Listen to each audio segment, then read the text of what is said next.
2, 1. Boa noite, queridos irmãos. Nós estamos aqui mais uma vez, né, com os nossos cultos. Esse é o culto de terça-feira.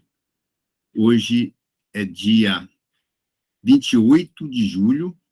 26. Hoje é 26 de julho. Estamos numa terça-feira com o nosso estudo do Alicerce Bíblico, que acontece às 18 horas. Nós fazemos parte de uma igreja, na Igreja Evangélica de Interlagos, e o nosso propósito é poder, através da internet, estar levando para vocês aquilo que o Espírito Santo tem nos mostrado. Nós temos também um site, que é o www.igrejadeinterlagos.com.br, onde você pode estar acompanhando os nossos vídeos, você pode estar acompanhando também em tempo real os nossos cultos. Basta você, lá no site, você vai ver que tem um globozinho que fica aqui. Você, clicando nele, terá acesso a esta sala. Só pedimos que você entre com a câmera e o áudio desligados, ok? E hoje nós teremos um estudo, né, que será sobre a pessoa de Jesus Cristo, né?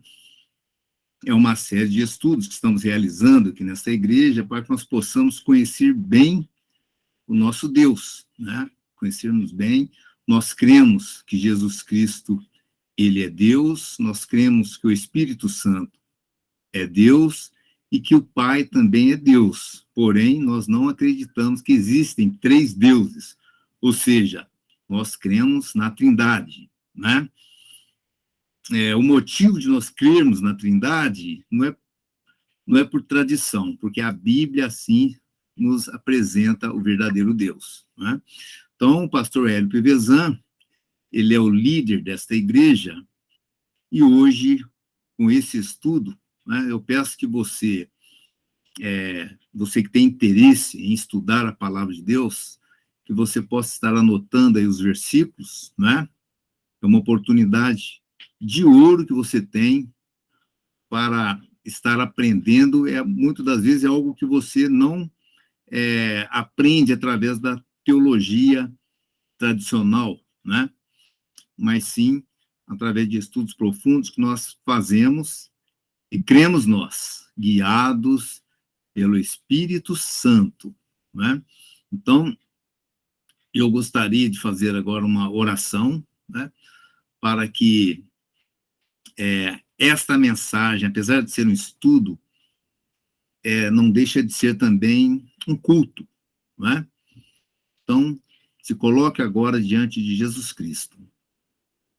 Senhor Jesus, nós agradecemos por este momento, onde nós colocamos o teu servo, o pastor Hélio Pivezan, para que essa mensagem não seja apenas um mero estudo, mas sim que seja algo profundo que venha alimentar as nossas almas. Em nome do Senhor Jesus, amém. Então, nós vamos passar agora para o pastor Hélio nesse estudo. A pessoa de Jesus Cristo. É o quinto, uma série, né, de 5 estudos sobre esse tema, e é a segunda parte, ok? Então, é com você, pastor Hélio. Amém, pastor Valdo. Obrigado pela introdução. Muito bem.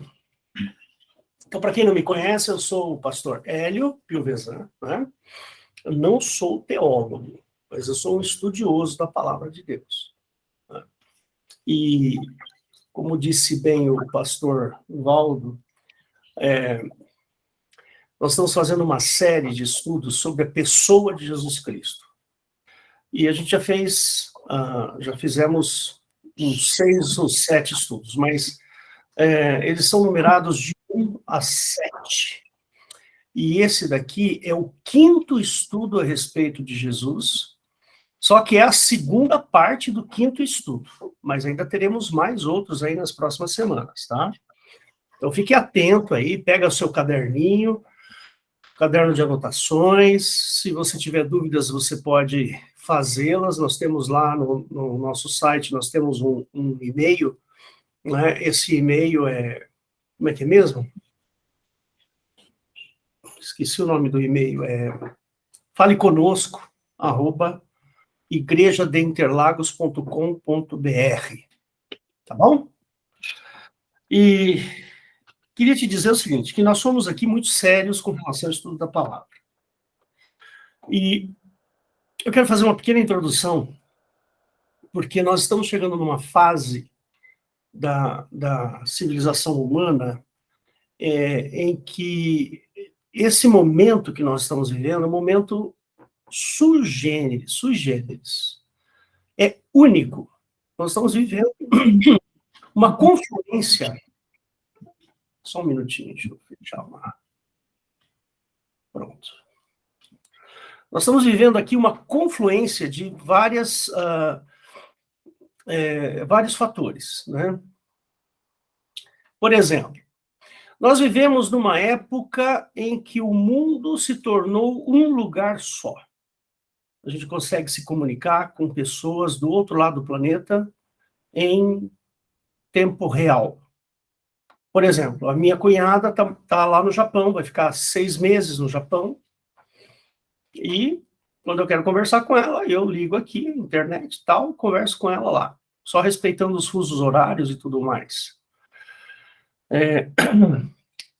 Então, a velocidade das informações, elas não são mais como eram na década de 50, 60, onde você mandava uma carta, 3, 4 semanas depois você recebia uma resposta daquela carta.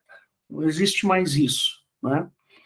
Eu lembro até uma música dos Beatles, Mr. Postman, né? Quem cantava essa música dos Beatles era os Carpenters. Hey, hey, Mr. Postman, né? Não existe mais isso, acabou. A gente só vai no correio para colocar uma encomenda. Ou quando você quer formalizar alguma coisa, você formaliza com uma carta registrada, alguma coisa assim. Mas isso também está acabando, logo, logo acaba tudo isso. Então, nós estamos vivendo um momento diferente. Por exemplo, não se usa mais dinheiro físico, agora é só dinheiro de plástico, que é o cartãozinho de crédito lá, o cartão que você debita, né? Nós estamos vivendo um momento de indústrias, onde as indústrias são mundiais, internacionais. Né? Mês que vem, né, nós estamos no mês 7 de 2022, né, a NASA vai mandar uma nave para a Lua, depois de 50 anos. A NASA vai mandar outra nave para a Lua. Aí depois, mais um tempo, eu não sei quanto tempo, vai mandar outra nave com pessoas, depois vai mandar pessoas para descer lá na Lua, enfim. Nós estamos vivendo um momento bem diferente, muito diferente. Tem uma nave espacial orbitando o planeta Terra, né? Onde tem pessoas lá fazendo experimentos, fazendo ciência. Nós estamos vivendo uma época, por exemplo, de uma pandemia global, né? Onde um vírus que nasceu lá na China veio parar aqui no Brasil, do outro lado do planeta. Matou milhões de pessoas no mundo inteiro. Nós estamos vivendo uma época em que já se fala em governo mundial, né? Já se fala em controle populacional, se fala em muitas coisas. E então, queridos, tudo isso que nós estamos vivendo, a impressão que dá é que nós estamos chegando no fim de alguma coisa. E nós sabemos qual fim é esse. Agora, tem um detalhe que eu queria que você prestasse muita atenção no que eu vou te falar agora. O Senhor Jesus prometeu que ele ia voltar. Certo? Só que antes desse retorno, aconteceriam algumas coisas que eu destaco. Depois você vai lá e lê em Mateus 26, 27, lá. Que você vai ver que Jesus falando sobre o final dos tempos, 25, 26 ou 27, alguma coisa assim. E E Jesus dá uma advertência muito sutil ali naqueles versículos. Ele fala assim, olha, vão aparecer várias pessoas dizendo que é o Cristo, mas não acreditem. Não é o Cristo. Alguns dirão, eis o Cristo aqui, ou eis o Cristo ali. Não deis crédito. Vamos abrir lá? Vou abrir lá, pera, só um minutinho. A gente já... Vou colocar aqui para vocês. Eu tenho uma Bíblia online aqui. Né? Então, Mateus... Eu acho que é 25. Ou 26. Não. É aqui, achei. 24. Deixa eu abrir aqui para vocês.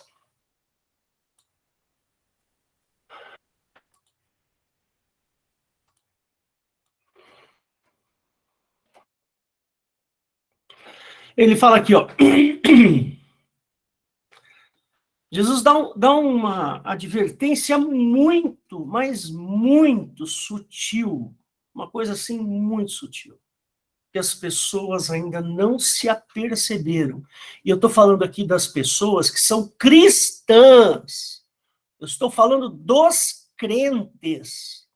Daqueles que conhecem a Jesus ou de alguma forma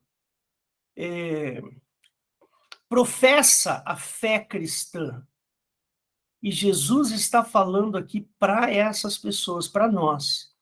E Jesus respondendo, verso 24, verso 4. Disse-lhes, acautelai-vos que ninguém vos engane. Então Jesus deu, é uma frasezinha, quantas palavras tem aqui? 1, 2, 3, 4, 5 palavrinhas.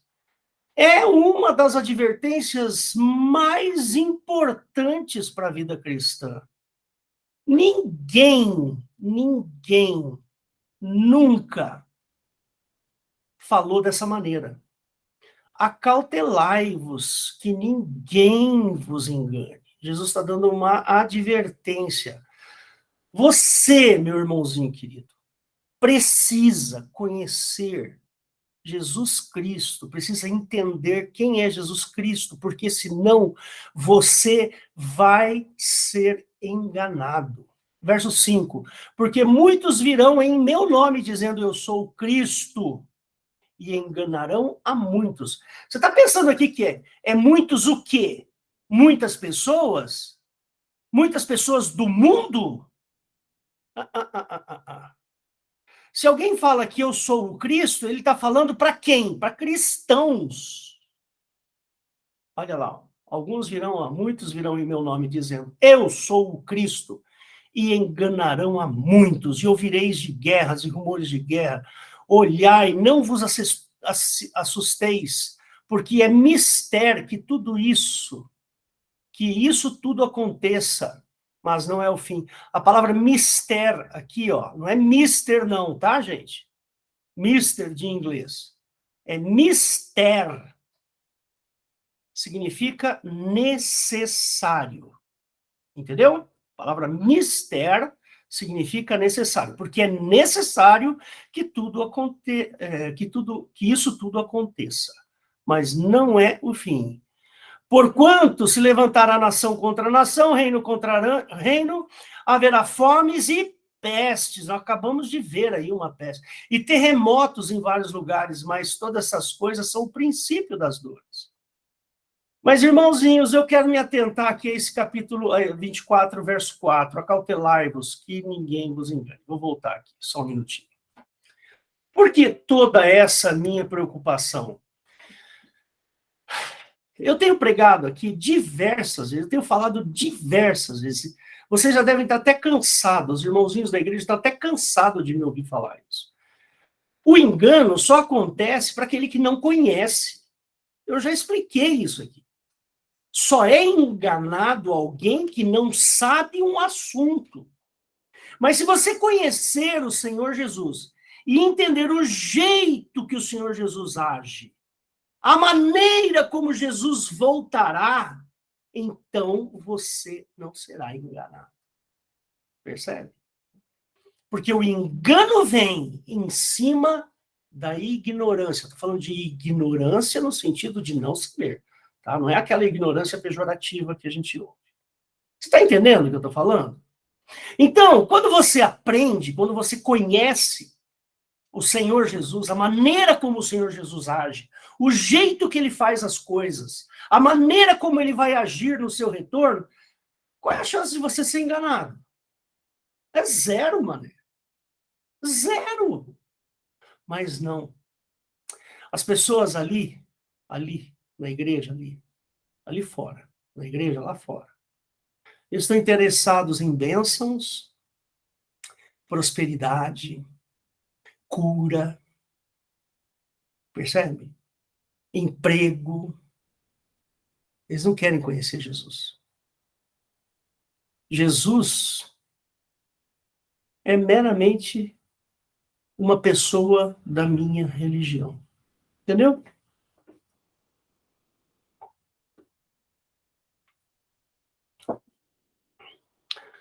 Cuidado para você não ser enganado. Acautelai-vos para que ninguém vos engane.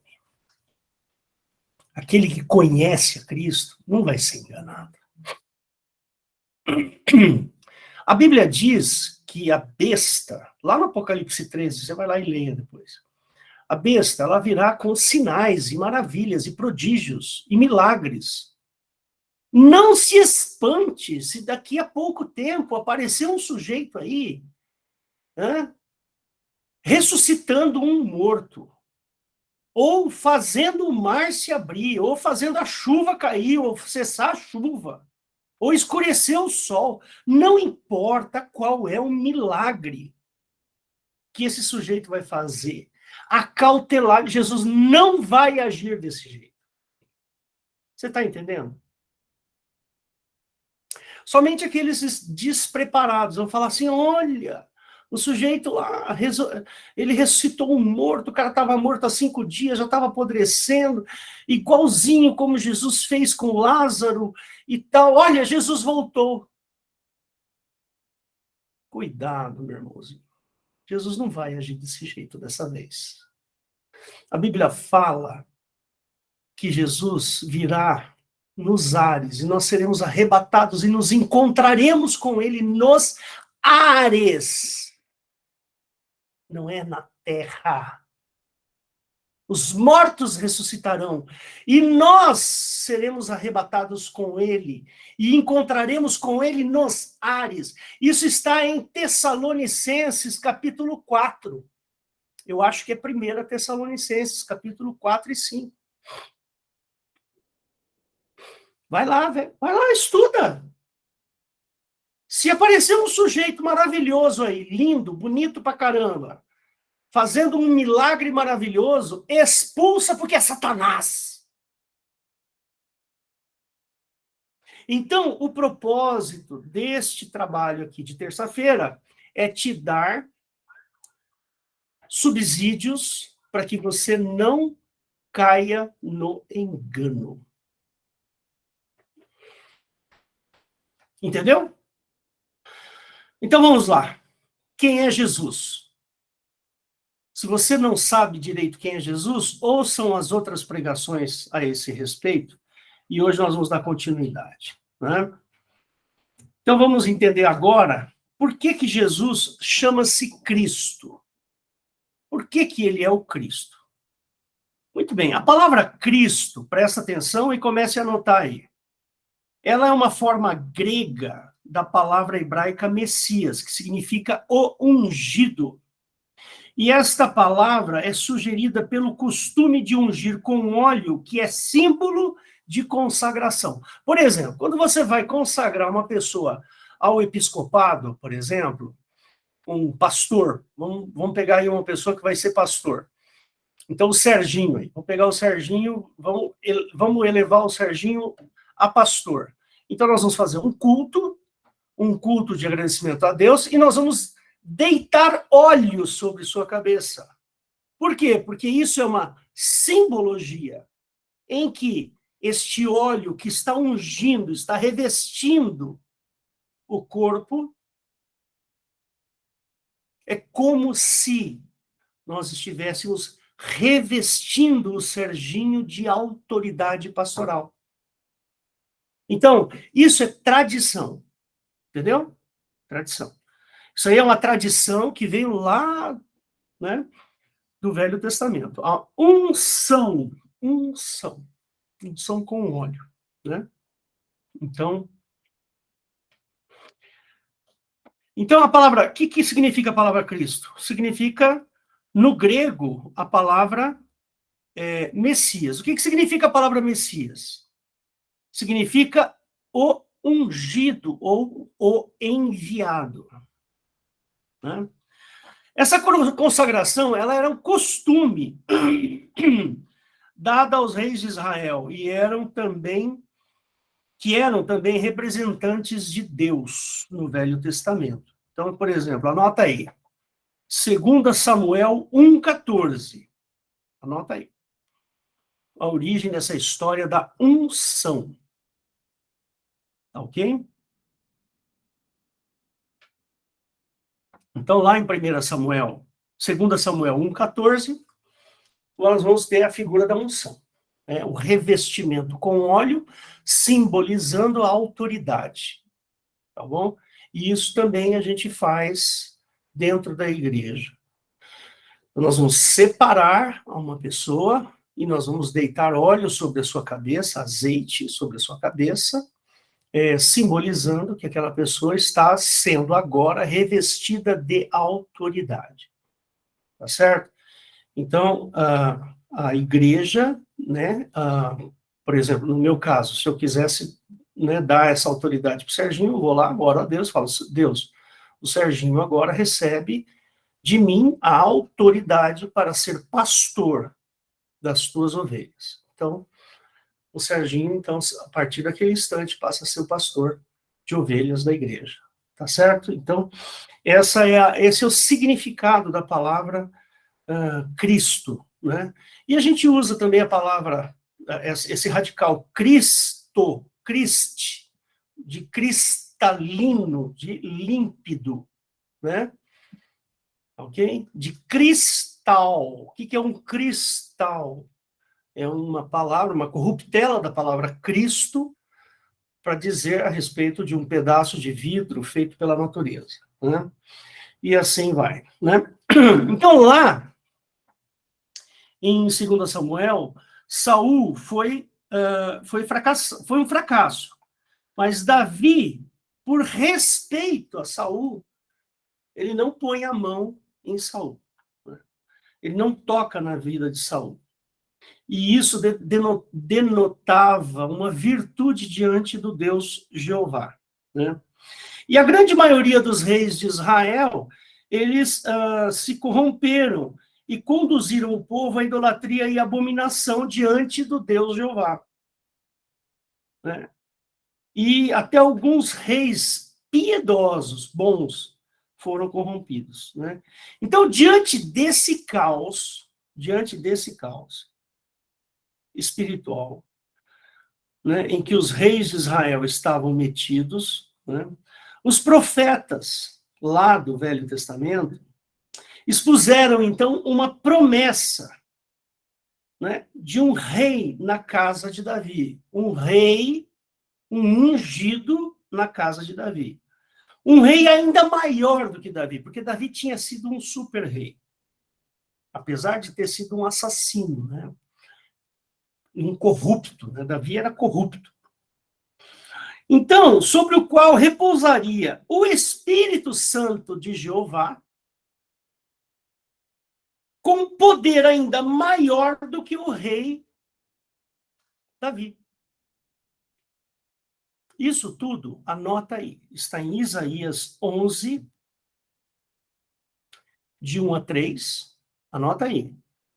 E Isaías 61, verso 1.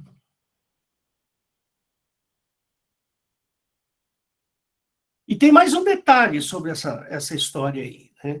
Ele também seria chamado de Filho de Deus e receberia os nomes divinos.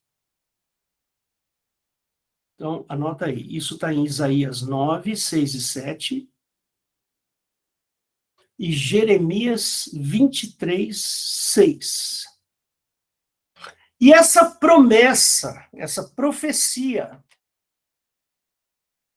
teria o reino, esse reinado desse ungido, desse Messias, seria eterno e todas as nações estariam sob o seu domínio. Essa é a profecia que foi feita no Velho Testamento sobre um Messias. A cristandade toda crê que essa profecia se cumpre em Jesus Cristo. Nós não cremos assim. Nós cremos até que Jesus veio como esse Messias, mas a profecia não se cumpre, porque Jesus rejeita o reinado proposto por Jeová. Né? Se você quiser saber um pouco mais sobre essa rejeição, assista aos cultos de quinta-feira. Nós tratamos desse assunto diversas vezes. Então não pense você que Jesus é o Messias de Jeová. Ele veio como Messias de Jeová, mas ele rejeitou essa designação. Então, Jesus, que se chama Cristo,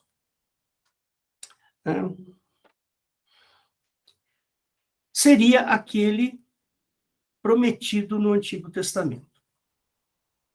Jesus recebeu o elogio de Deus no Rio Jordão no momento do batismo. E foi elogiado por Deus. Quer ver? Vamos ver lá?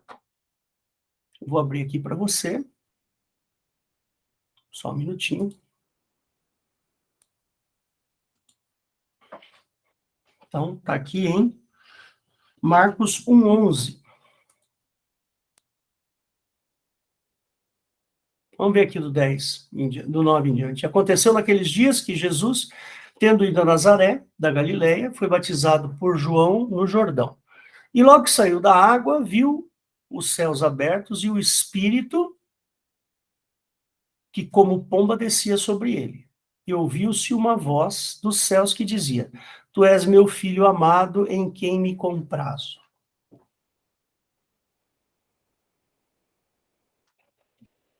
Mas a pergunta é, este Jesus aqui, que foi reconhecido por este Espírito aqui, aceitou?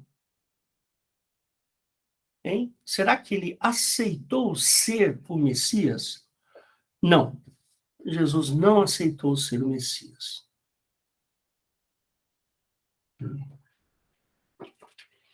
Então aí nós temos um problemão, né? Ora, se Jesus não aceitou ser o Messias, em que momento ele rejeita, né, essa função de Messias? Em que momento Jesus vai lá e rejeita? Em Lucas capítulo 4. Aqui em Lucas capítulo 4, presta bem atenção, meu irmão querido. Nós temos um problema de tradução aqui, tá? E Jesus cheio do Espírito Santo. Esse Espírito Santo aqui não é o Espírito Santo do Pai. Entendeu ou não? Ele não é o Espírito Santo do Pai. Por que que não? Porque o Espírito Santo do Pai só veio até nós em Pentecostes. Ah, mas aqui é uma exceção. Não, não é exceção. E ele foi levado por esse Espírito ao deserto. Então quer dizer que o Espírito Santo leva aquele que ama a Deus para o deserto para ser tentado. Por isso que não faz sentido, deu para entender? Então esse Espírito Santo não é o Espírito Santo do Pai, é outro Espírito Santo. E aí fala assim, que esse Espírito levou Jesus ao deserto. Percebeu aqui, ó? Ele levou, não foi uma ação de Jesus. Jesus falou assim, eu vou para o deserto. Não. Jesus estava fazendo um jejum, e aí o Espírito Santo, esse Espírito Santo aqui, pegou Jesus e levou ao deserto. E 40 dias foi tentado pelo diabo. O problema de tradução aqui é diabo. Diabo aqui significa adversário. não Satanás. Cuidado com isso. Deu para entender? Então, toda vez que você lê diabo, isso aqui é um problema de tradução. E 40 dias foi tentado pelo adversário, que aqui traduziu-se por diabo. E naqueles dias não comeu coisa alguma, e terminados eles, teve fome. Você lembra que eu falei agora há pouco que o Messias, né, como é que é? Eu falei agora há pouco que o reino desse Messias seria eterno e todas as nações estariam sob o seu domínio. Não foi isso que eu li agora há pouco para você? Estava em Isaías 9, 6 e 7, Jeremias 23, 6? Não é isso que está escrito lá? A gente pode até lá, vamos lá ver. Ó. Isaías 9, 6 e 7. Eu vou ler para você, para te mostrar que a gente não está brincando aqui. Isaías 9, 6 e 7. 9. Ó. Porque um menino nos nasceu, um filho se nos deu, e o principado está sobre os seus ombros, e se chamará o seu nome, maravilhoso conselheiro, Deus forte, Pai da eternidade, príncipe da paz. E o 7, do aumento deste principado e da paz não haverá fim, sobre o trono de Davi, e no seu reino, para formar e fortificar com juízo e com justiça, desde agora para sempre. O zeloso Jeová dos exércitos fará isso. Então tá aqui, ó. O principado da paz não terá fim sobre o trono de Davi, ó. Trono de Davi. E no seu reinado, quer dizer, vai ter um reinado para formar e fortificar com juízo e com justiça. Agora vamos a Jeremias 23, 6. Jeremias 23, 6. O que está escrito aqui? Nos seus dias, Judá será salvo, e Israel habitará seguro. E este será o seu nome, com o qual Deus o chamará. O Senhor, justiça nossa. Então, esse Messias que a gente está falando aqui em Lucas 4, esse Jesus aqui, ele deveria reinar sobre a terra. E olha o que o adversário fala aqui no verso 5. E o adversário, o diabo, levando-o num alto monte, mostrou-lhe no momento do tempo todos os reinos deste mundo. O que o diabo está querendo aqui? Que Jesus seja dono de todos os reinos, como tinha sido prometido lá no Velho Testamento. Dar-te-ei a ti todo esse poder e a sua glória, porque a mim me foi entregue, dou-o a quem quero. Então, esse aqui não pode ser Satanás. Deu para entender? Esse sujeito aqui não pode ser esse diabo que a gente está acostumado. Por quê? Porque ele está dizendo aqui que esse diabo tem o poder sobre todos os reinos e pertence a ele. E foi entregue a ele. E ele dá para quem ele quiser. Então, esse adversário falou assim: se tu me adorares, tudo será teu. Ou seja, eu sou adversário do seu pai. Se você me adorar, eu vou te dar todas estas coisas.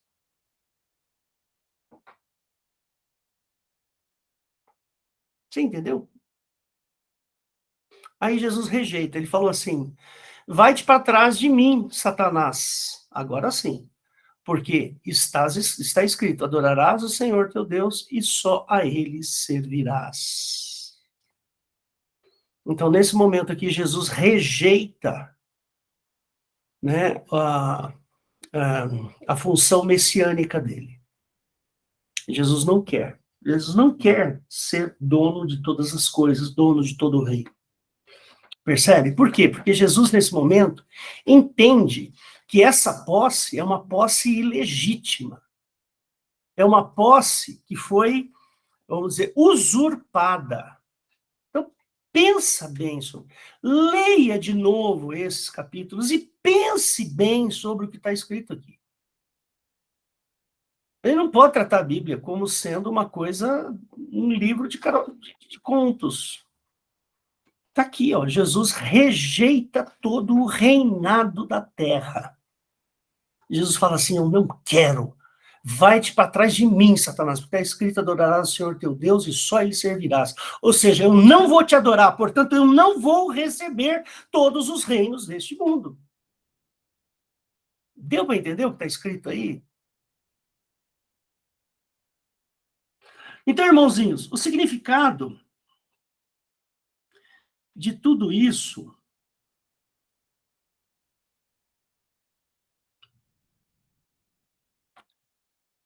diz o seguinte: Jesus rejeitou a função messiânica de Jeová no Velho Testamento. Entendeu? Ele rejeitou. Então, Jesus não é mais o Messias do Velho Testamento. Aí você poderia falar assim, tem uma polêmica um pouco interessante, né, sobre o fato de lá ele ser chamado Príncipe da Paz. Né? Eu não sei se você lembra, eu já falei alguma coisa aqui para vocês sobre Melquisedeque. Né? Melquisedeque, lá no Velho Testamento, eu não sei se você lembra, mas Abraão foi lá e deu o dízimo a Melquisedeque. Né? E a Bíblia pouco trata do assunto Melquisedeque. Né? Só que a tradução para Melquisedeque é príncipe da paz, é rei de paz, rei de Salém. Salém significa paz. Né? E aí, eu já falei um pouco sobre esse assunto, eu quero até estimular você a estudar esse assunto e pensar. Eu quero que você pense sobre isso. Eu vou falar agora. Pode ser que você não concorde comigo. Não tem problema. Mas vai pensar, vai raciocinar, vai estudar. Porque só não concordar porque não gosta da ideia não serve. Entendeu? Você pode não gostar da ideia do que eu vou falar agora. Porém, vai estudar para ver se essa ideia que eu estou te dando é verdadeira ou não. Eu já estudei, já meditei bastante sobre isso, já discuti isso com várias pessoas, e eu tenho por mim, eu entendo por mim, que a paz,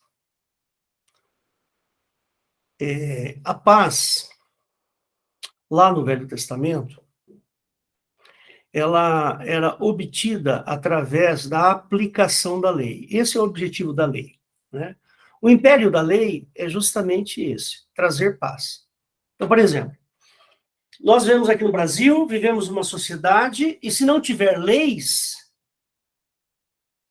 que regem os comportamentos, eu estou falando aqui não só comportamento pessoal, mas das empresas, dos negócios, da vida cotidiana, se não existissem as leis, um arcabouço legal, nós viveríamos em guerra. Por quê?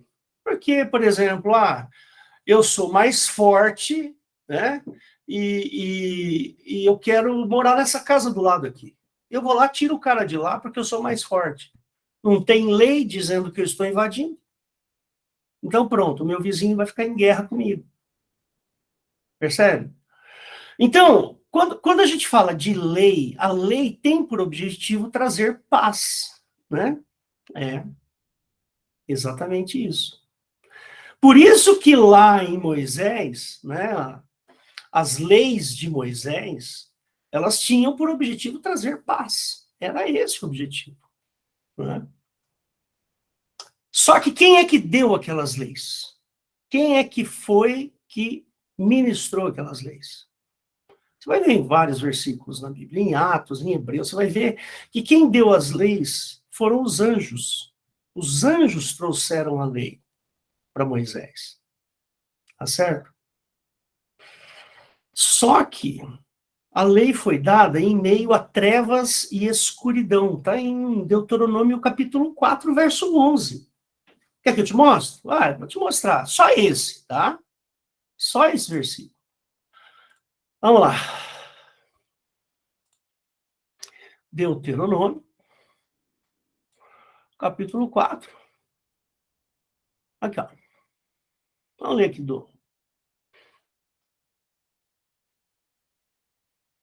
o verso 10 em diante. O dia em que estivestes perante Jeová teu Deus, em Horebe, quando Jeová me disse, ajunta-te a esse povo, e os farei ouvir as minhas palavras, e aprendê-las-ão, para me terem todos os dias na terra e viver, e ensinarão seus filhos. E vós chegastes e vos pusestes ao pé do monte, e o monte ardia em fogo até o meio dos céus. E havia trevas, e nuvens, e escuridão. Então, olha lá, ó. Então Jeová vos falou do meio do fogo, das trevas, das nuvens e escuridão. A vós as palavras ouvistes, porém, além da voz não vistes figurão. E então anunciou ele a sua aliança e vos ordenou cumprir os 10 mandamentos e vos escreveu em 2 tábuas de pedra. Tá aí. A lei, ela foi dada em meio a trevas, nuvens e escuridão. E esta lei tinha por objetivo ajuntar a este povo e ouvir as palavras de Jeová e aprendê-las, e a temerem, terem medo dele todos os dias. Ora, se todo mundo tem medo de um ditador, que é esse cara aqui, Jeová, todo mundo vai ficar quieto e em paz. Então, Melquisedeque diz que ele é rei de Salém. E rei de Salém, quem é Salém? Salém é paz, rei de paz. Lá no Velho Testamento, Melquisedeque é o próprio Jeová. Porque ele é quem determina a paz desta maneira aqui, ó. Percebe? Aí, Jeová vem, dá essa lei, a lei do olho por olho, dente por dente, não é assim? Ele faz. Hã? Olho por olho, dente por dente. Aí Jesus fala assim, olha, o que os antigos dizem, que se furarem o teu olho, você tem o direito de furar o outro. Se você receber um tapa, você dá outro tapa, e assim por diante. E Jesus fala assim, eu, porém, vos digo, um novo mandamento vos dou. Se alguém vos bater a face, vira e oferece a outra. Aí alguém lá pergunta assim, Jesus, quantas vezes eu tenho que perdoar meu irmão? 7 vezes? Jesus falou, não, 70 vezes 7. Aí Jesus vai lá e fala assim, olha, ama o teu próximo como eu amei a ti. Esse é o novo mandamento de Cristo, o mandamento do amor. Então, pelo amor, Jesus faz a paz. E pela lei, Jeová faz a paz. Vocês estão entendendo? Depois você pensa medita sobre esse assunto, porque é um assunto interessante, né? Tá bom? Melquisedeque é rei de Salém, rei de paz, né? E quem é que faz a paz no Velho Testamento? É Jeová. Jeová faz a paz através da lei, né? E o próprio apóstolo Paulo chama isso de muro, né? É um muro de inimizade, né?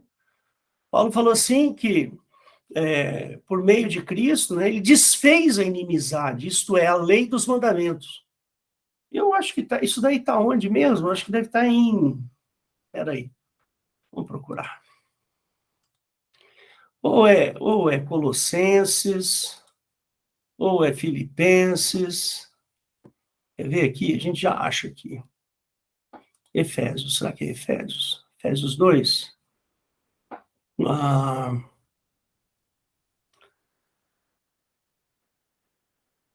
Ele fala assim, aqui, ó. Porque ele é a nossa paz. Tá?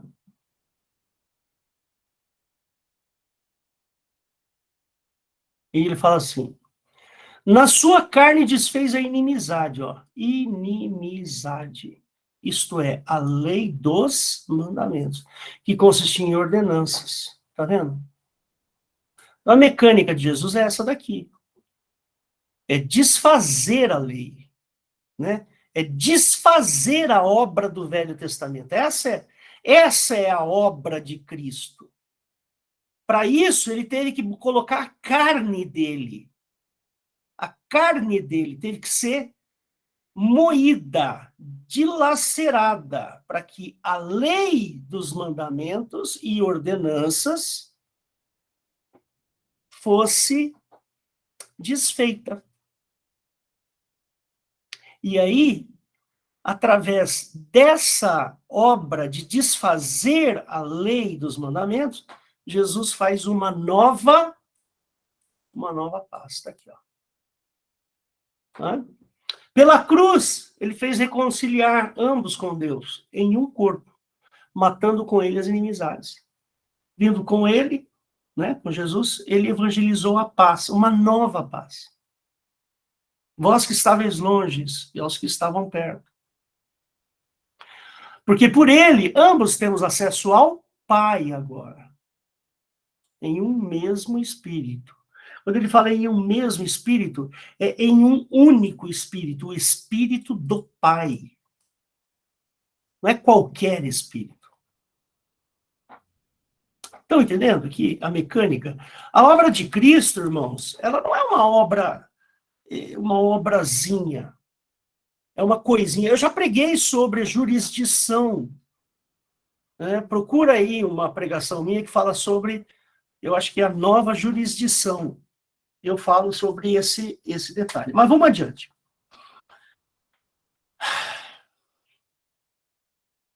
Então, a profecia predizia a vida de um rei político, e todos esperavam que Jesus fosse desta forma. Esperavam um homem forte, meio soldado, meio estadista. E não foi assim que Jesus se revelou. Né? Lucas 4, leia lá Lucas 4 direitinho, com cuidado, com amor. Você vai entender ali a obra de Jesus e a obra do Velho Testamento. Está tudo resumido em Lucas 4. Em Lucas 4, percebe-se que ele foi conduzido ao deserto para se preparar para ser o Messias. Ou seja, ele ia receber o poder que ele rejeitou. Ele ia receber a glória prometida no Velho Testamento. Mas Jesus falou, eu não quero. Então, ele rejeitou esta glória e esse poder. E aí, né, essa oferta que foi feita a Cristo, né, concedia-lhe os anseios materiais que um homem comum deseja. O diabo tentou deslumbrar a Cristo, né, com a questão dele saltar do pináculo, o que, logicamente, o faria ser admirado pelos sacerdotes. Imagina um homem descendo, voando dos céus ali. E outra, ele seria também um campeão do povo e o conduziria para a guerra. Mas Jesus nunca se desviou do que estava na mente do Pai. Olha lá, nunca se desviou desse propósito. Jesus, ele tinha muito claro, ele sabia exatamente o que ele precisava fazer. Só que ele tinha a carne dele em desfavor. Então existia uma luta muito grande ali entre a carne de Cristo e a vontade de Cristo de fazer o que o Pai desejava. Percebe? Por isso que Jesus reduzia a sua carne à servidão. Que jeito que ele reduzia? Ele passava 40 dias sem comer. Ele andava descalço. Percebe? Ele foi apedrejado, ele foi cuspido, ele foi massacrado, ele reduziu a sua carne. Por quê?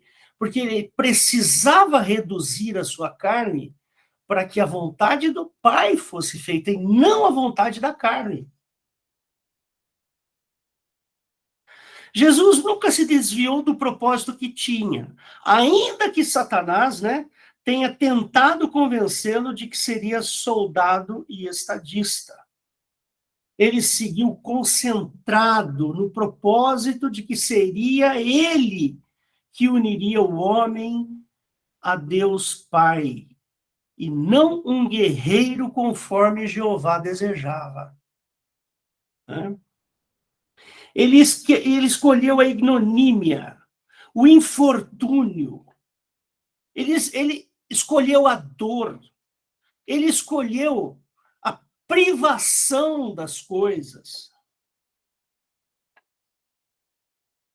Ele escolheu tudo aquilo que o homem não deseja para si. Percebe? Um homem deseja conforto, barriga cheia, mulheres, dinheiro. Jesus fez o contrário. Jesus não queria conforto. Ele mesmo falou, o filho do homem não tem onde reclinar a sua cabeça. Olha como é gostoso deitar numa cama quentinha, gostosa, fofinha, ao lado de uma bela senhora. Não é maravilhoso? Jesus escolheu o contrário. O contrário disso. Né? Tudo aquilo que escraviza o homem, Jesus rejeitou.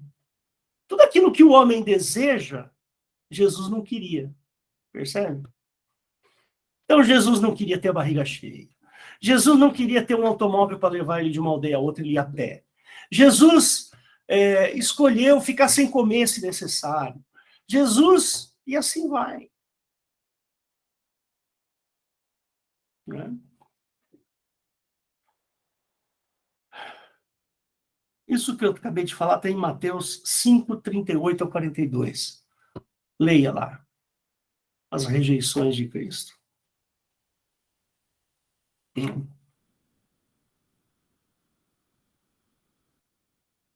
Agora eu vou colocar aqui 8 coisas para você anotar. Vamos ver, se der tempo, acho que dá. Tem 8 coisinhas aqui que você precisa anotar. Né? Anota aí. Primeiro, Jesus pregou uma nova lei. Jesus pregou uma nova lei. Isso está em João 13, de 31 a 35. Anota aí.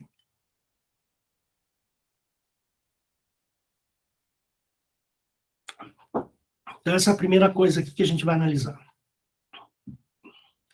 Jesus pregou uma nova lei. Está em João 13, 31 a 35. Segundo, Jesus renunciou à posição de Senhor para a posição de amigo. Anota aí. Jesus renunciou à posição de Senhor para a posição de amigo. Isso está em João 15, 13 a 15. Anota aí. João 15, do verso 13 ao verso 15.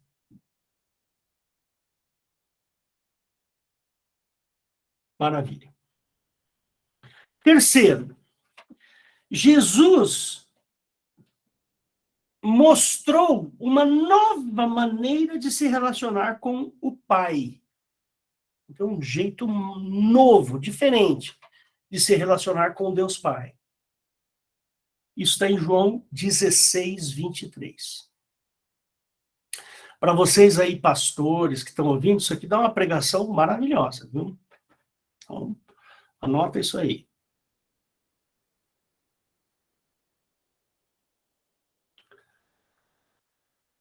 Quarto, que eu acho assim fantástico, esse quarto aqui é maravilhoso. Jesus relatou que a sua atuação, o seu jeito de agir, era igualzinho o jeito de agir do Pai. Ou seja, tudo que o Pai faz, Jesus faz. Você já conhece esse versículo. E o versículo que o discípulo dele fala assim, Senhor, mostra-nos o Pai. Mas estou tanto tempo convosco. Estou há tanto tempo convosco, não tem me conhecido. Credes que eu estou no Pai e o Pai está em mim?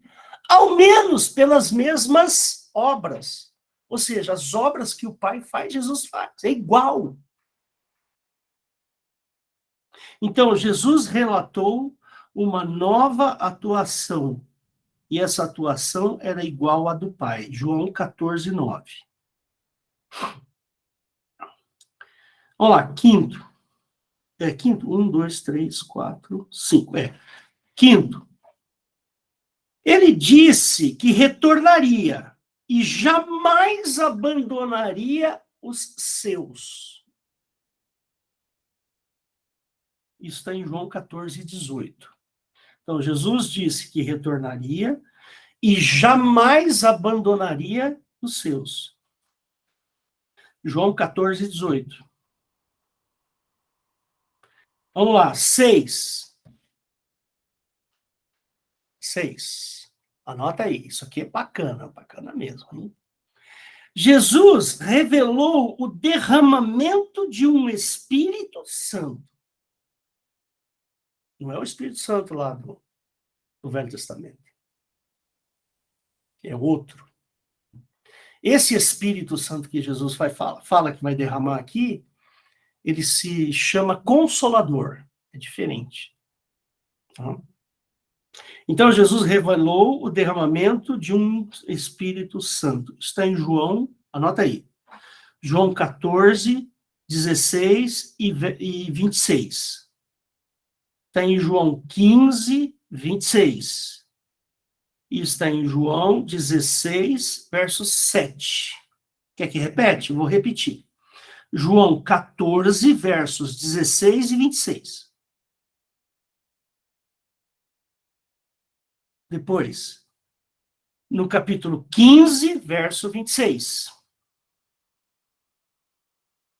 E depois, capítulo 16, verso 7. Agora, o sétimo ponto. Anota aí. Jesus disse que seria morto e ressuscitaria.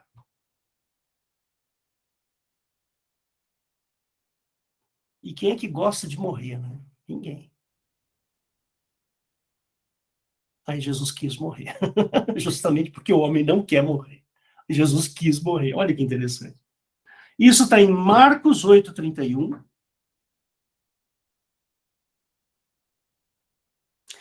Está no capítulo 14, 58.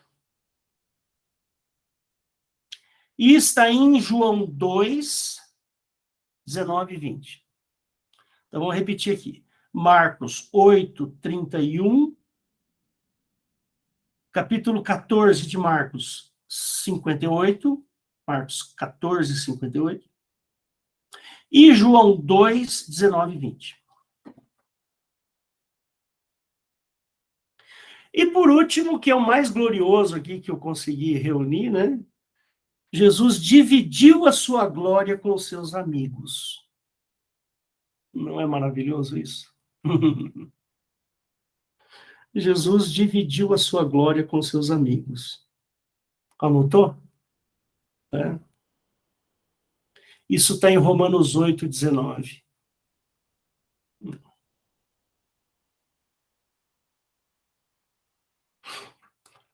Maravilha? Estão conseguindo? Estou terminando já, tá, irmãos? Mais duas coisinhas aqui, a gente já termina. Vou beber uma água aqui. E, no fim, Jesus renunciou à profecia messiânica de que ele reinaria politicamente e belicamente. E Jesus não fez isso. Né? Ele não teve um reinado eterno. Ele teve uma vida curta, 33 anos, morreu. Né? Não era nada daquilo que estava no Velho Testamento. Então, no final, Jesus renunciou à profecia messiânica de que reinaria politicamente E na cruz foi amaldiçoado por Jeová, pois este o abandonara. Jeová abandonou o seu Messias. Tem aquele velho versículo, né? Mateus 27, 43. Eli, Elis, como é que é? Lama sabachthani. Eli, Eli, lama sabachthani. Deus meu, por que me desamparaste? Isso está em Mateus 27, 43. E eu já preguei aqui para vocês, já falei sobre a ressurreição. Por que que Jesus ressuscita, né? Eu já expliquei aqui para vocês isso. Né? Procura aí nas minhas pregações que você vai ler. Né? E por fim, última frase minha aqui é: ele foi glorificado na ressurreição e declarado filho de Deus. Só na ressurreição. Até a morte de Jesus, ele é chamado de filho do homem. A partir da ressurreição, ele é chamado de filho de Deus. Isso está em Romanos 1, verso 4. Então tá aí, irmãos. Esta é a pessoa de Jesus. Por isso que você tem que conhecer, saber quem é Cristo. Né? Que Jesus rejeitou. Né? Jesus, ele rejeitou a profecia messiânica. Eu não quero ser o Messias que está descrito no Velho Testamento. E Jesus não foi o Messias do Velho Testamento. Entendeu?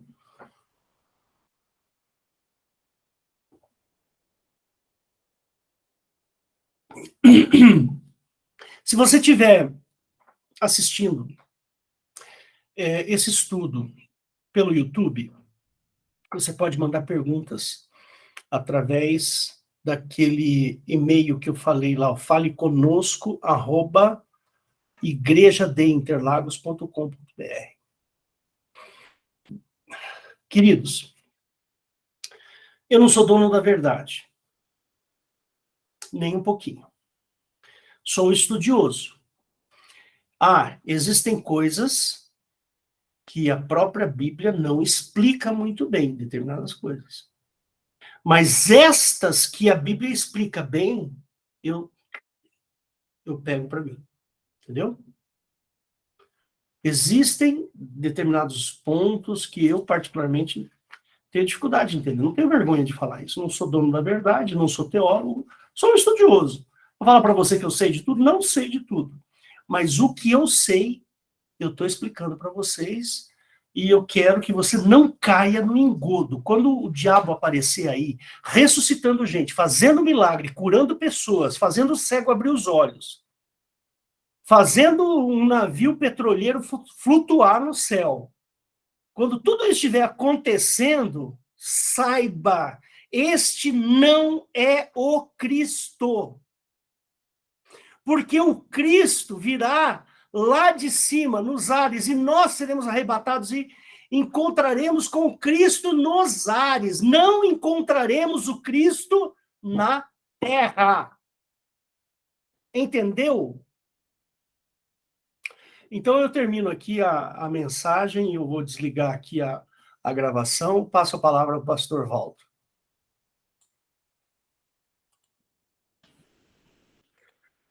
Queridos irmãos,